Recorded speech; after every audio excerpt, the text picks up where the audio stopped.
Hey guys, so it's September 8th, Donald Miller, and so the summer is finally winding down, and you can kind of start getting that cold air in the morning, and by far, favorite time of the year. The attics and I've talked about this before, how the attics cool down, and you can really kind of, if you're an apprentice, and you should have goals throughout the year. And now that the year is winding down, see how much you've improved. See where you were at the beginning of the year. What new processes have you learned now that we're at the end of the year? And it's important that you do that, especially if you're an apprentice. And I want to talk about a fundamental flaw one of my apprentices had, and he's no longer an apprentice. And he's no longer an apprentice because of this character. I don't want to say it's a character flaw, but kind of it is. Especially, it's all right to have certain mindsets as long as that's where you are in your program, okay? If you're even in a program. So this is what I mean. So we had a guy that was an apprentice, and I would put him around a second year, maybe going into a third, so he could get jobs done, but he still needed oversight, okay? And he had the bad habit of looking for the easiest way out and doing the bare minimum instead of doing the best you can. He's doing it the quickest way to get it done, and he neglects the quality level. So we're working on that with him. And I didn't think he was going to be a hard nut. I thought we could solve the little issues he had and get him on his way to being an amazing mechanic. All right. That's where I was, because I really didn't see any the problems he had were just quick, easy things that we could work on in a matter of like 3 months. But then I started finding out he had this mentality of, I work to live, I don't live to work, okay? And when you have that mentality, all right, and what he's basically stating is that I'm going to put my 8 hours in and I have my own life and I'm going to go enjoy my life. And I respect that. When you're a mechanic, like a good mechanic. If a good mechanic walks in my door and says, I will give you a good 8 hours, but I'm out after 8, I know what he's going to give me. He's going to give me a solid 8, all right? And a mechanic giving me a solid 8 is far different than some knucklehead apprentice telling me that, all right?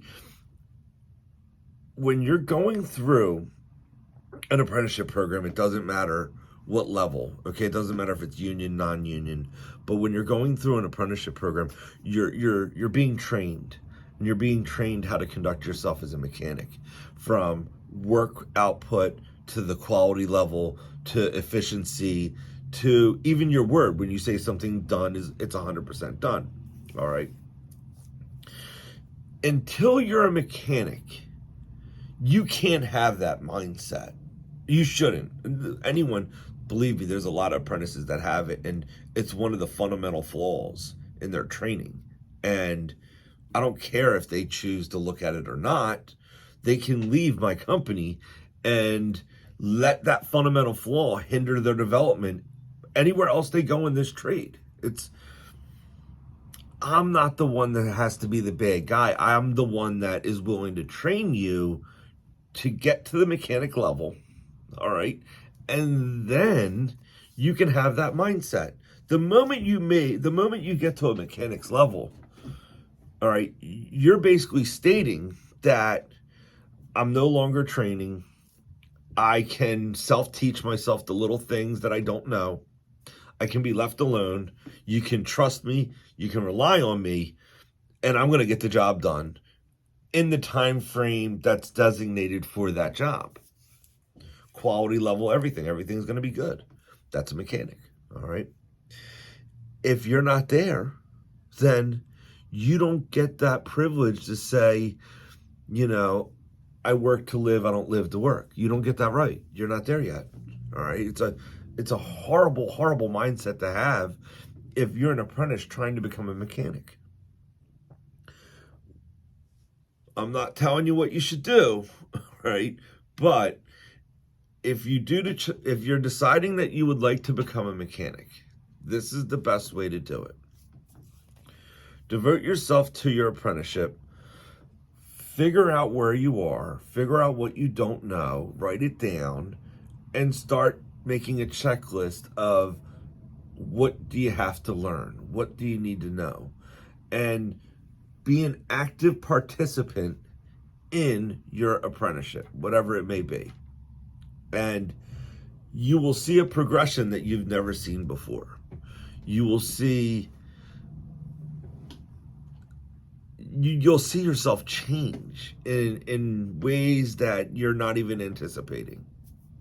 Especially when it comes to responsibility, taking on that burden of responsibility, not trying to do shortcuts, not looking for the quickest path to go home, but rather looking at your work and judging it on what needs to be done for that work to be done correctly, regardless of when lunch is or when you want to go home or what you're doing after work.